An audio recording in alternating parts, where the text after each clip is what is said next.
Hello students, hope आप लोग सब सही होंगे, लॉकडाउन में घर में सुरक्षित होंगे। कल हमने सारणिक के सहखंड और सारणिक के रूप का मान ज्ञात करना सीखा था। आज उसका थोड़ा सा रिवाइज करके आगे बढ़ेंगे। तो स्टार्ट करते हैं आज की क्लास। तो फर्स्ट क्वेश्चन हम ले रहे हैं। एक मैंने क्वेश्चन लिखा है, पिछली कक्षा में हमने सहखंड और उपसारणिक निकालना सीखा था। आज उसका रिवीजन कर रहे हैं। तो उपसारणिक माइनर जैसे यहाँ क्वेश्चन में आया है कि संख्या ऋण 3 के सहखंड और उपसारणिक का अनुपात ज्ञात करो। तो ऋण 3 संख्या जो है वो उसकी पोजीशन देख ली जाए तो 1 2 3 तीसरी पंक्ति और 1 2 दूसरा कॉलम है, इसलिए उसका माइनर हुआ M32 में यदि हम यहाँ पर इस प्लस को साइन को लगाते हैं और इस प्रकार दबाते हैं तो आप देख रहे हैं कि आपको नंबर दिखाई दे रहा है 0 -2 -1 3। उसी नंबर को लिखा है मैंने 0 -2 -1 3। उसका सॉल्यूशन करते हैं हम तो हमारे पास आंसर आता है -2। अब इसी का हम सहखंड निकालते हैं। तो सहखंड का सूत्र आपने देखा था कि वो उपसारणिक के माध्यम से ही ज्ञात किया जाता है और उसका सूत्र होता है -1 की पावर। यहाँ पर आप 3 पोजीशन का सहखंड ज्ञात कर रहे हैं तो ऊपर ही 3 + 2 लिखेंगे और माइनर 3 + 3 2। अब इसकी वैल्यू -1 की पावर 5 हो रही है और M32 की वैल्यू आपने ऊपर के क्वेश्चन में -2 निकाली है, जो यहाँ पर पुटअप कर देते हैं। और यहाँ पर माइनस, ये और नंबर है, विषम संख्या है तो इसका आंसर माइनस, इसका प्रकार का आंसर आ रहा है आपके पास 2। अब क्वेश्चन के अनुसार आप सहखंड और उपसारणिक का अनुपात ज्ञात करते हैं मान रखने के पश्चात। तो आप देख रहे हैं कि -1। तो एक तरीके से हमारे पास ये नोट्स हैं और ये फिलिंग द ब्लैंक्स में भी क्वेश्चन आता है कि किसी सारणिक के सहखंड और उपसारणिक का अनुपात क्या होता है। सहखंड को आप AIJ के रूप में लिख रहे हैं और उपसारणिक को M के रूप में प्रदर्शित कर रहे हैं। और इसका फॉर्मूला कल मैंने बताया था, -1 की पावर, यहाँ पर ये जो पोजीशन का IJ है उसी को प्लस करना है और इसका माइनर लेना है। ऊपर का माइनर नीचे का माइनर कैंसिल हो जाके आपके पास -1 की पावर I + J हो जाता है। यानी आप पावर में आपके पास सम संख्या है तो इसका आंसर +1 आएगा और पावर में यदि विषम संख्या है तो इसका आंसर -1 आएगा। तो अब हम नेक्स्ट क्वेश्चन की तरफ बढ़ते हैं। क्वेश्चन बनाने से पहले हमारे पास बहुत सारी प्रगुण रहेंगे, प्रॉपर्टीज़ रहेंगी, जिसका इस्तेमाल करते हुए हमको प्रश्न बना रहे, और ये बहुत ही इंपॉर्टेंट है जिसका इस्तेमाल हमको करना है। और आप लोग इसको बिल्कुल माइंड में बैठा लें और याद कर लें इसको।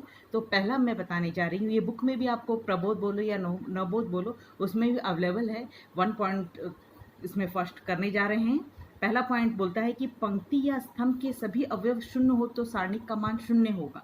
अर्थात इसको क्वेश्चन के रूप में मैंने बताया कि कोई भी सारणिक लिया हमने, यहाँ पर पहली पंक्ति की तीनों अवयव को 0 लिया है, या आप दूसरी पंक्ति की तीनों अवयव 0 हो, या तीसरी पंक्ति की तीनों अवयव 0 हो, या प्रथम स्तंभ, द्वितीय स्तंभ, तृतीय स्तंभ के तीनों अवयव 0 हो। अब उसके सापेक्ष यदि आप विस्तार करते तो आंसर 0 आता है। यानी आपको विस्तार करके जब समझाने की आवश्यकता नहीं रहेगी। यदि आप प्रगुण का इस्तेमाल करते हैं तो आप डायरेक्ट लिख सकते हैं कि पंक्ति स्तंभ के सभी अवयव 0 हैं, इसलिए सारणिक का मान 0 होगा। तो ये पहला प्रगुण है इसका। अब हम दूसरे प्रगुण की तरफ बढ़ते हैं। इसमें ये बताता है कि सारणी की पंक्तियों को स्तंभों में और स्तंभों को पंक्तियों में परस्पर बदल देंगे तो सारणी का मान यदि जैसे 25 आता रहेगा, बदलने के बाद भी उसका मान 25 ही आएगा, यानी कि समान रहेगा। जैसा एग्जाम्पल दिया है 137759201, ये क्वेश्चन है मेरा।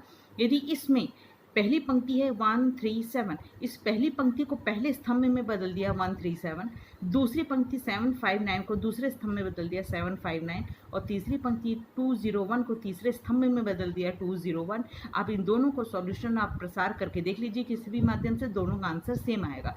यानी कि दूसरा प्रगुण बोलता है कि पंक्ति और स्तंभों को परस्पर बदलने से सारणी के मान में कोई भी परिवर्तन नहीं रहता। तीसरा प्रगुण आपका बोल रहा है कि संलग्न पंक्तियों और स्तंभों को परस्पर बदलने पर उसके मान में माइनस का फर्क आ जाता है। संलग्न पंक्ति मतलब लगातार है, पहले के बाद दूसरी, दूसरी के बाद तीसरी, तीसरी के बाद अब पहले में जंप ना करें क्योंकि इसके बीच में गैप हो जाता है।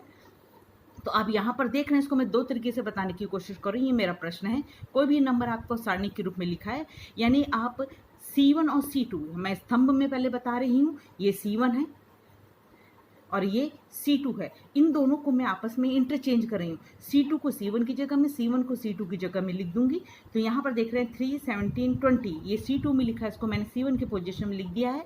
और C1 जो है 2, 13, 15 उसको C2 की पोजीशन में लिख दिया है। तो इसके मान में माइनस का फ़र्क आएगा, जो भी इसका मान आना रहेगा उसके मान में इसमें माइनस का फ़र्क आ जाएगा। ये जिसका मान 35 है तो इसका मान ऋण 35 हो जाएगा। आप सिर्फ C1 और C2 नहीं, R1 और R2 या R2 और R3 को भी बदल सकते हैं। जैसे दूसरा एग्जाम्पल बता रही हूँ मैं यहाँ पर 2, 3, 7 ये जो रो है आपके पास, उस रो में मैं दूसरा रो और तीसरे रो को बदल रही हूँ। तीसरे रो को मैंने दूसरे रो में लिख दिया है और दूसरे रो को मैंने तीसरे रो में लिख दिया है। तो R2 और R3 इसको लिखने का तरीका ऐसा है, ये साइन लगा के लिखा जाता है। दोनों का चेंज कर दिया तो इसके आंसर यदि 35 आ रहा है तो इसका आंसर भी -35 आएगा। यानी कि आपका तीसरा प्रगुण बोलता है कि दो स्तंभों या दो पंक्तियों को परस्पर बदल देंगे तो उसके आंसर में माइनस का फर्क आ जाता है। अब फोर्थ पॉइंट बताने जा रही हूँ, प्रगुण को समझा रही हूँ कि दो पंक्तियां स्तंभ सर्वसम मतलब उसके एलिमेंट्स अवयव उसके अंदर के सब समान हो, ये एलिमेंट्स लिखे हुए नोट हो। आप देख रहे हैं मैंने एक एग्जांपल लिखा है 375 375, ये दोनों सेम है। देखिए पहला दूसरा तीसरा और तीसरा वाला अलग है। तो आप या पंक्ति भी समान हो सकती है, पहली के साथ तीसरी पंक्ति, दूसरे के साथ तीसरी पंक्ति, या कॉलम भी समान हो सकते हैं। ऐसा मैंने यहाँ पर R1 और R2 को समान लिखा है और उसका विस्तार किया है। विस्तार करके आप देख रहे हैं, विस्तार करने के लिए मैं R2 के सापेक्ष विस्तार करना प्रथम बार समझा रही हूँ आपको। कल मैंने R1 के सापेक्ष विस्तार किया था। R1 और R2 के सापेक्ष में थोड़ा सा फर्क आता है। R1 में जब आप विस्तार करते हैं तो ये जो R1 के एलिमेंट है 3, 7, 5 उसमें लिखते हैं तो इसको प्लस, इसको माइनस और इसको प्लस लिखते हैं, यानी कि बीच के अवयव को माइनस लिखा जाता है। परंतु आप जब C2 या R2 या C2 के सापेक्ष विस्तार करेंगे तो आपको दोनों शुरू और आखिरी में माइनस और बीच में प्लस लिखना रहेगा, जैसे मैं करके दिखा रही हूँ। R2 के सापेक्ष विस्तार कर रही हूँ और R2 है 3, 7, 5, तो मैंने इसलिए लिखा -3, 7 का +7 बीच के लिए और 5 का -5। तो बीच वाला का प्लस रहेगा, शुरू और आखिरी के एलिमेंट्स के आगे आपके माइनस लगेंगे। और आपको कल सिखाया था जैसे यहाँ पर 3 है, इस 3 के यहाँ पर प्लस का साइन डालेंगे। प्लस का साइन डालने से आपके पास 7, 5, 9, 8 बचता है। तो देखिए मैंने लिखा है 7, 5, 9, 8। उसके बाद 7 है, सेकंड एलिमेंट 7 है, यहाँ पर प्लस का साइन डालते हैं आपको तो आपको 3, 5, 1, 8 मिलता है, जो यहाँ पर एलिमेंट्स लिखे हुए हैं। उसके बाद -5 लिखना है, थर्ड टर्म ये 5 है, यहाँ पर प्लस का साइन डालते हैं आप तो 3, 7, 1, 9, तो ये लिखा हुआ है। और इसका आपको विस्तार करेंगे तो आप देख रहे हैं कि ये 0 आता है। तो ये तीसरा प्रगुण होता है कि दो पंक्ति से समान हो या दो स्तंभ समान हो तो उसका मान 0 हो जाता है। फिफ्थ प्रगुण आपको बता रही हूँ। इस फिफ्थ प्रगुण में किसी पंक्ति या स्तंभ के सभी अवयवों में किसी संख्या से गुणा कर दिया जाए तो सारणी के मान में भी उसी संख्या से गुणा हो जाता है। ये कई बार प्रश्न करते वक्त हमको इसका इस्तेमाल करना पड़ता है। मैंने एक संख्या लिखी है आपके सामने, उस संख्या को मैंने इसके सापेक्ष विस्तार किया तो आप देख रहे हैं कि मेरा आंसर 45 आ रहा है। इस 45 में अब मैं ये प्रगुण क्या बोलता है कि इसमें किसी भी स्तंभ पंक्ति को ले लूँ, स्तंभ को ले लूँ। मैंने हमारा पंक्ति लिया और इसमें 5 का गुणा कर दे रही हूँ। पहली पंक्ति मेरी 1, 2, 3 है तो अब मैं उसमें 5 का गुणा कर रही हूँ। तीनों में मैंने 5 का गुणा कर दिया।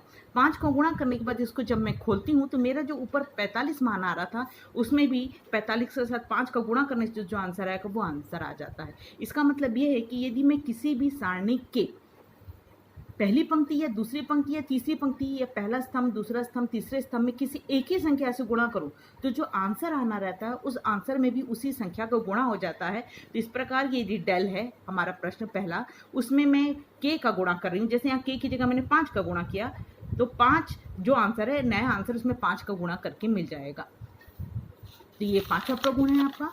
ये 6वां प्रगुण बोलता है, इसका भी इस्तेमाल कई प्रश्नों में करेंगे कि किसी पंक्ति या स्तंभ के सभी अवयवों की राशियों का योग और अंतर हो, दो राशियों का योग और अंतर हो तो उसी क्रम के हम दो सारणी के रूप में इसको प्लस या अंतर के रूप में लिख सकते हैं। जैसे ये एग्जाम्पल लिखा है आपके पास, पहले वाले पंक्ति में प्लस के रूप में 2 अवयव लिखा हुआ है देखिए, और सेकंड और थर्ड रो को कुछ नहीं चेंजेस है, सेम सिंपल वर्ड्स में है। तो फर्स्ट पंक्ति को A, B, C उसको अलग कर लेंगे और सेकंड और थर्ड पंक्ति को सेम लिख दिया। क्योंकि तीनों में यहाँ प्लस का साइन है तो आप प्लस का साइन डाल के अल्फा बीटा गामा उसके दूसरा अवयव है तो अल्फा बीटा गामा आपको दूसरे प्रथम पंक्ति में लिख देंगे दूसरी सारणी के, और दूसरा और तीसरा पंक्ति सेम रहेगा। इस प्रकार हमारे पास एक सारणिक है, जिसकी प्रथम पंक्ति को हम किसी दो संख्याओं के प्लस के रूप में लिखते हैं तो उसे हम दो सारणिक के रूप में डिवाइड कर सकते हैं, जिसमें प्रथम पंक्तियां अलग हो जाती हैं और दूसरी और तीसरी पंक्तियां सेम रहेंगी। ये मैंने एग्जाम्पल प्रथम पंक्ति के रूप में लिखकर समझाया। आप द्वितीय तृतीय पंक्ति या प्रथम कॉलम, द्वितीय कॉलम, तृतीय कॉलम में भी इस्तेमाल कर सकते हैं। उसके बाद ये 7th जो क्वेश्चन कर रहे हैं, ये मोस्ट इंपॉर्टेंट क्वेश्चन ये है। क्वेश्चन तो नहीं प्रगुण है, परंतु मैं इसको समझाऊंगा आपको एक एग्जाम्पल के द्वारा, जो बहुत ही ज़्यादा इस्तेमाल होता है। मैक्सिमम हर क्वेश्चन में आपको इसका इस्तेमाल करना पड़ेगा कि किसी पंक्ति या स्तंभ के प्रत्येक अवयव में दूसरी पंक्ति या स्तंभ के संगत अवयवों को एक ही राशि से गुणा करके जोड़ या घटा दिया जाए तो सारणी का मान अपरिवर्तित रहता है। शब्दों में समझेंगे तो समझना कठिन लगता है। अब हमारे पास इसको मैं समझाने की कोशिश कर रही हूँ। हमारा एक प्रश्न है, क्योंकि आप देख रहे हैं इसमें अंक बड़े हैं, इस बड़े अंकों को हम जैसे पिछली बार देखे थे कि इसको हम विस्तार करके R1 या R2 के साथ भी विस्तार करके भी संख्याओं को खोज सकते हैं। क्योंकि संख्याएं बड़ी हैं, उसका मल्टीप्लाई करने से हमको काफ़ी टाइम लगता है। तो यदि हम प्रगुण का इस्तेमाल करें तो ये प्रगुण 7वां नंबर का प्रगुण का इस्तेमाल करें तो हम इसको बिना बड़ी संख्याओं को छोटी संख्याओं में कन्वर्ट करके भी इसका विस्तार कर सकते हैं, जिसको मैं समझा रही हूँ। आप यहाँ पर देखेंगे ये जो नंबर है आपके पास में रो में प्रथम पंक्ति में या स्तंभ में भी काम कर सकते हो। आपको मैं स्तंभ में करना सिखा रही हूँ। पहला स्तंभ देखिए 18, 40, 89, यहाँ 40, 89, 198 है। तो यदि हमारे पास इन दोनों को देखो तो यहाँ पर मैं 2 का यदि गुणा कर देती हूँ, दोनों में 2 को गुणा कर दूं तो ये सेकंड वाले के पास में आ जाता है, पास में तकरीबन, और उसका अंतर कर दूं तो ये हमारे पास 7वां प्रगुण क्या बोलता है कि किसी भी स्तंभ को, मैं यहाँ पर स्तंभ ले रही हूँ, स्तंभ में किसी संख्या से गुणा करो। मैं यहाँ 2 का गुणा करें, 2 का ही इसलिए गुणा करें क्योंकि 2 का गुणा करने से ये एलिमेंट्स इसके पास आ जाएंगे। किसी भी संख्या का गुणा कर सकते हैं। और आने के बाद यदि मैं इन दोनों को घटा दूं तो घटाने के बाद हमारे पास जो नया अवयव आएगा वो बहुत ही छोटा होगा, जो हमारे बहुत काम आने वाला है। तो उसको मैं करके दिखा रही हूँ आपको। हमारे पास प्रश्न था 18, 40, 89, 40, 89, 198, 89, 198 और 440। तो मैंने क्या कहा, इसमें आपको 2 को गुणा करना है और इसमें से घटाना है। जिस भी में गुणा करते हैं उसको पीछे लिखते हैं। ये C1 है, ये C2 है, ये C3 है। तो C1 में मैं गुणा कर रही हूँ 2 का, तो उसको 2 C1 लिखूंगी, उसको पीछे लिखना है। आप इसको घटा रहे हैं किस में से, C2 में से, तो आप C2 को सामने लिखेंगे और जिसको सामने लिखा जाता है उसको जो चेंज करके नया आंसर आएगा वो सामने वाले के में ही लिखा जाता है। और दूसरा इसका मेन बात आप याद रखिएगा कि सामने वाले में किसी का भी गुणा आप नहीं कर सकते। पीछे में किसी का भी गुणा करके आप जोड़ घटा सकते हैं, पर सामने वाले में नहीं कर सकते। यदि करना है तो आपको भाग भी करना पड़ेगा। तो अभी आप इस नियम में जाइए। तो आपको क्या कहा मैंने कि इस वाले में आपको गुणा, और साथ में एक और नियम साथ में कर देते हैं। यहाँ पर यदि मैं 2 को गुणा कर दूं, C3 में भी इसमें 2 को गुणा कर दूं तो 80 देख लिए, 40, 80 इसके पास आ जाएगा। इसमें 2 को गुणा करूँ तो इसके पास आ जाएगा। इसमें 2 को गुणा कर दूं तो इसके पास आ जाएगा। तो इसलिए मैं पहले इसी नियम को कर लेती हूँ। तो गुणा कर रही हूँ, गुणा करके आपको लिखना नहीं, उसके आंसर को लिखना है। आपको C2 बदल रहा है, इसलिए C2 में कुछ चेंजेस नहीं आएगा।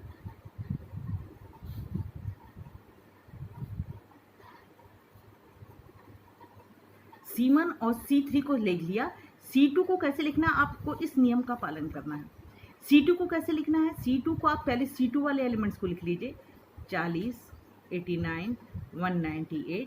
उसके बाद माइनस कर रहे हैं, किसमें माइनस कर रहे हैं, इसमें 2 को गुणा करें, इसको इसके साथ, इसको इसके साथ संगत एलिमेंट्स को ही लेना है। इसमें 2 को गुणा करेंगे तो 36, इसमें 2 को गुणा करेंगे तो 80, और इसमें 2 को गुणा करेंगे तो 178। आपने गुणा कर दिया। अब उसको घटा कर लिख लीजिए यहाँ पर जितना एलिमेंट्स आते हैं। तो आपके पास जो नंबर आएंगे वो बहुत ही, देखिए इस एलिमेंट से ये नंबर आपके छोटे हो जाते हैं।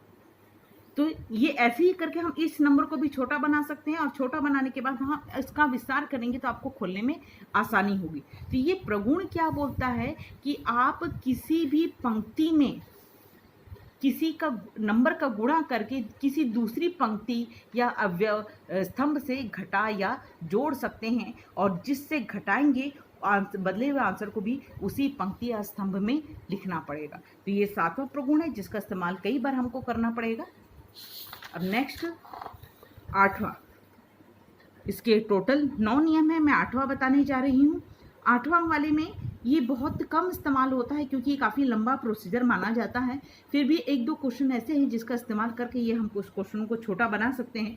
यहाँ पर ये बोलता है कि हमारे पास यदि कोई भी x चर वाले अव्यय में x, यदि वो सारणिक को बहुपद के रूप में लिख सकते हैं, तो बहुपद में हमको यदि मान निकालना है तो x के स्थान में यदि a लिख दूँ तो ये x ऋण a उसका एक गुणनखंड हो जाता है। यदि मैं इसको शब्दों के बजाय एग्जाम्पल में समझाना स्टार्ट करती हूँ, ये एग्जाम्पल लिखा मैंने, ये एक्सरसाइज का ही क्वेश्चन लिया है मैंने।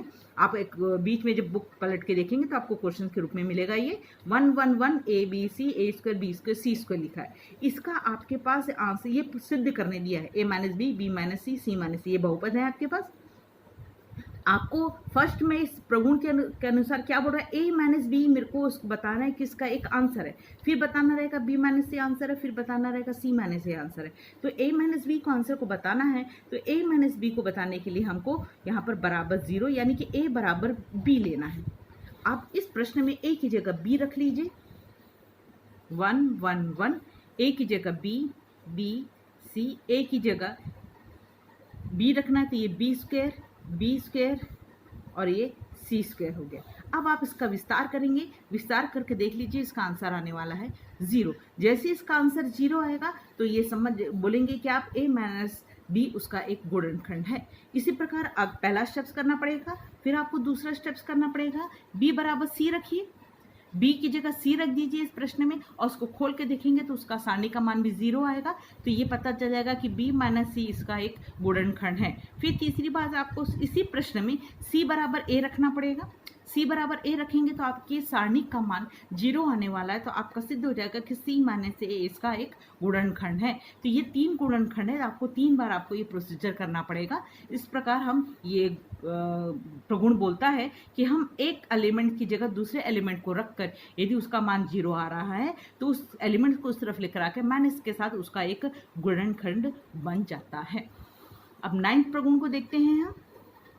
9th प्रगुण का इस्तेमाल बहुत ही कम होता है, फिर भी आपके ये खालिस्तान या वस्तुनिष्ठ प्रश्न के लिए बहुत इंपॉर्टेंट है कि किसी पंक्ति स्तंभ के अवयवों और किसी अन्य पंक्ति स्तंभ के अवयवों के सखंडों के गुणनफल का योग 0 रहेगा। शब्दों में देख रहे हैं क्या बोल रहा है, मैंने प्रश्न एक लिख लिया आपको समझाने के लिए।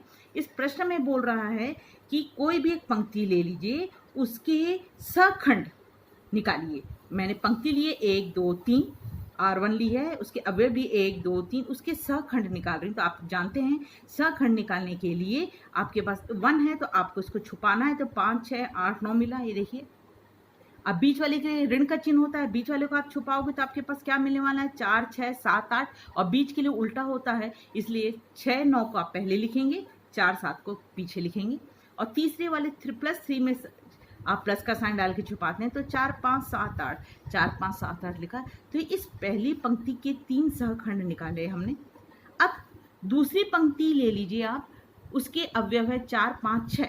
इस 4 5 6 से इसको इसके साथ गुणा करके, इसको इसके साथ गुणा करके, इसके साथ गुणा करके आप जोड़ कर देख लीजिए। मैंने देखिए गुणा करके लिखा, इन दोनों को गुणा किया, फिर इन दोनों को गुणा किया, फिर इन दोनों को गुणा करके प्लस करके सॉल्व किया है, तो उसका आंसर 0 आ रहा है। तो बोलने का मतलब ये है कि सारणिक में किसी भी पंक्ति के 3 जो अवयव हैं उसका सहखंडी निकालिए।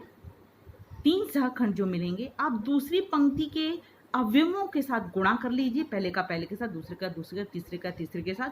अब उसका जोड़ेंगे तो आपका आंसर हमेशा 0 आएगा। तो ये पूरे टोटल 9 प्रगुण का इस्तेमाल हो गया। इन प्रगुण का इस्तेमाल करते हुए हम इस एक्सरसाइज के प्रश्न करेंगे। मेरे पास जो बुक है उसके अनुसार मैं एक्सरसाइज प्रबोध की बुक से मैंने क्वेश्चंस को लिया है। एक्सरसाइज 1.10 है, ये क्वेश्चन दिया हुआ है छोटा सा। आप इसका डायरेक्ट विस्तार करके भी क्वेश्चन को बना सकती हैं क्योंकि अंक बहुत छोटे हैं। पर यदि आपका प्रगुण का इस्तेमाल करते हुए आप जो अभी 9 प्रगुण करे हैं उसका इस्तेमाल करते हुए प्रश्न बनाएंगे तो प्रश्न बहुत ईजी और जल्दी सॉल्व हो जाता है। तो देखते हैं यहाँ पर कौन से प्रगुण का इस्तेमाल हो रहा है। आप साफ साफ देख रहे हैं कि इन दोनों में पहला पंक्ति स्तंभ और दूसरे स्तंभ में एक एक का फर्क है। यहाँ पर भी दूसरे और तीसरे में भी एक एक का फर्क है, देख लीजिए आप। तो यहाँ पर इन दोनों में एक एक का फर्क है, तो मैं एक एक का फर्क है तो ये जो सेकंड पंक्ति है C2, मैं इसे माइनस कर रही हूं मैं C1 को, या फिर आप C1 में से C2 को माइनस करिए और C1 में लिख लीजिए। मैंने C1 में से C2 को माइनस किया तो आप देख लीजिए, आप C1 में से C2 को माइनस कर रही हूं तो C2 और C3 में कोई फर्क नहीं आएगा। जिसमें आप लिख रहे हैं उसी को चेंज करना है।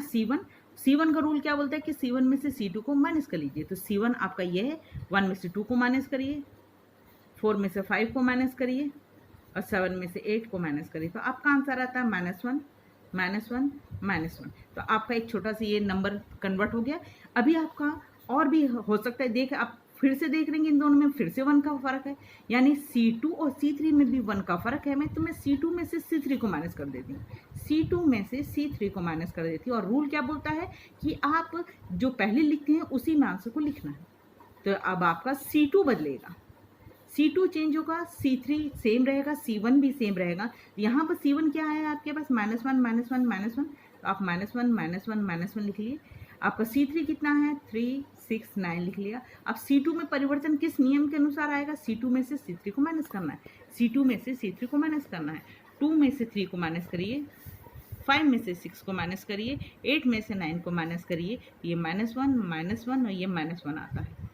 तो ये कौन से प्रगुण का इस्तेमाल कर रही हूँ मैं, प्रगुण नंबर 7 का इस्तेमाल कर रही हूँ, जिसमें बताए थे कि किसी भी पंक्ति या स्तंभ में किसी का गुणा करके, मैंने यहाँ पर किसी का गुणा नहीं किया यानी कि एक का गुणा किया है, दूसरी संगत पंक्ति और स्तंभों से इसको घटा सकते हैं। अब यदि C में काम कर रहे हैं तो C में ही काम करना है आपको, स्तंभ में। यदि आप कॉलम में, अगली लाइन में कॉलम में कर सकते हैं, स्तंभ पंक्ति में भी कर सकते हैं, परंतु यहाँ पर कॉलम आसान था तो कॉलम के रूप में, यानी आप प्रश्न को देखकर अनुसार कॉलम या पंक्ति का चरण करना, आपको निश्चय करना पड़ेगा किसका इस्तेमाल करना है। तो अभी आपका क्वेश्चन खत्म नहीं हुआ। देखिए आप, पहली स्तंभ क्या बोलता है -1 -1 -1, दूसरा स्तंभ क्या बोलता है -1 -1 -1। तो आपने प्रगुण में देखा था कि 2 स्तंभ सेम हो तो सारणी का मान क्या होता है 0। तो आप बिना इसका विस्तार के ये प्रगुण को यहाँ लिख कर कि 2 इसमें C2 और C3 C1 और C2 दो स्तंभों की पंक्ति संगत अवयव समान है, इसलिए इसका सारणी का मान 0 होगा। आप इसका डायरेक्ट आंसर 0 निकाल सकते हैं। तो आपने देखा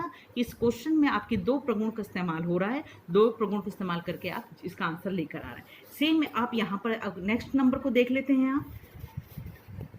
अब आप इस क्वेश्चन को देखिए, ये 43 35 17 173 642 है। आप सोचिए 2 मिनट तक कि आपको इसमें किसका गुणा करने से कौन किसके पास आके हमारा एलिमेंट छोटा हो जाएगा। आप देख रहे हैं कि सबसे बड़े एलिमेंट्स ये है। यदि इन तीनों को, चूंकि खड़े में बड़े एलिमेंट्स है, यदि यानी कि आपको C का इस्तेमाल करना ज़्यादा बेहतर होगा, तो C में यदि मैं इनमें किसी का गुणा करके इसके पास के अवयव लिया है तो आपको साफ साफ दिख रहा है। यदि मैं 7 का गुणा कर दूँ तो 7 6 42 होता है जो इसके पास है, 7 का इसमें भी गुणा करूंगी तो 7 चौक 28 होता है इसके पास है, 7 का गुणा इसमें भी करूंगी तो 7 दूनी 14 होता है जो इसके पास है। तो आप उसमें से घटा देंगे तो ये नंबर छोटा हो जाएगा। तो मैं किस में गुणा कर रही हूँ C3 में। C3 में मैं किसका गुणा कर रही हूँ 7 का, तो उसको पीछे लिखना है आपको नियम के अनुसार, माइनस का चिन्ह लगा। और किस में से घटा रही हूँ मैं C1 में से, C1 में। तो लिखूंगी आंसर कहाँ, मैंने कहा जो पहले लिखा जाता है उसी में आंसर लिखना है और पहले वाले में किसी का गुणा नहीं किया जाता। तो आपको C1 परिवर्तित होगा, यानी कि C2 और C3 में कोई परिवर्तन नहीं होगा। जो छोटे नंबर वाले कॉलम में पंक्ति रहते हैं उसको मत बदलिए, बड़े नंबर वालों को बदलिए। तो आपका ये 1 6 7 4 3 2 ये आपने ले लिया। अब आपको C1 में से लिख लीजिए C1 को पहले, जो C1 है 43 35 17 ये नियम के अनुसार मैंने लिख लिया। फिर माइनस का चिन्ह लगा दीजिए आप। और C2 में C3 में 7 को गुणा करिए तो C3 ये है, इसमें 7 को गुणा करके लिखिए। 7 को गुणा करेंगे तो कितना आएगा 7 6 42, इसमें 7 को गुणा करके कितने आएगा 7 चौक 28, इसमें 7 का गुणा करेंगे तो 7 दूनी 14। तो आपका आंसर कितना हो गया यहाँ पर 1, इसमें आया तो 7 और इसमें आया तो 3। 1 7 3 6 4 2। तो आप देख रहे हैं, आपको तुरंत दिख रहा होगा 1 7 3 1 7 3, दो स्तंभ समान है। तो आप प्रगुण का नियम लिखकर कि दो स्तंभ समान है, सर्वसम है, इसलिए सारणी का मान 0 का आप इसका आंसर को डायरेक्ट 0 लिख सकते हैं। अब नेक्स्ट क्वेश्चन है जो बहुत इंपॉर्टेंट है, आपको एग्जाम्पल में भी ये क्वेश्चन मिलेगा और आपको एक्सरसाइज में भी ये क्वेश्चन मिलेगा, और थोड़ा सा अलग तरीके से प्रगुण का इस्तेमाल करते हुए बनता है ये।